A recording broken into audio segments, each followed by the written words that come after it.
टाटा पॉवरचा कर्जत भिवपुरीत सामाजिक उपक्रम, 4,000हून अधिक स्थानिकांना लाभ. कर्जत तालुक्यात टाटा पॉवरने भिवपुरी येथील गौडवाडी माध्यमिक विद्यालयात शिक्षण, कौशल्य विकास आणि आरोग्य क्षेत्रातील कल्याणकारी उपक्रमांचा शुभारंभ केला.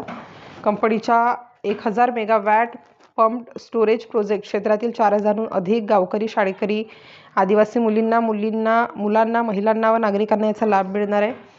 CHRO Himal Tiwari, chief hydro projects Pritam Kumar आणि चीफ हायड्रो अजय कोंडनूर यांच्या हस्ते नवीन बहुउद्देशीय हॉल, विज्ञान प्रयोगशाळा आणि आरो प्लांटचे उद्घाटन करण्यात आले. यामुळे गौडवाडी विद्यालयातील 1,000 विद्यार्थ्यांसह परिसरातील एकूण 1,600 विद्यार्थ्यांना, मुलांना संगणक, बेंचेस व क्रीडा साहित्याचा फायदा होईल.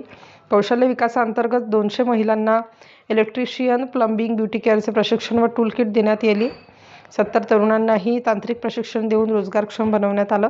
कडाव प्राथमिक आरोग्य केंद्राला मल्टीपॅरामीटर मॉनिटर, सक्शन मशीन व संगणक पुरवण्यात आलं असून स्वच्छतागृहांचे नूतनीकरणही करण्यात आले. यामुळे 40हून अधिक गावातील 1,000 नागरिकांना चांगल्या आरोग्य सुविधा मिळतील. या उपक्रमातून टाटा पॉवरने स्थानिक समुदायांच्या सर्वांगीण विकासाची बांधिलकी जपली असून त्यातील सर्व गावे व गावकऱ्यांना पुरेपूर सर्वांचा मोठा फायदा होणार आहे, असं का टाटा पॉवर्सने केलेलं आहे. राष्ट्र माझा लाईव्ह न्यूजसाठी संजय गायकवाड, पेण, रायगड.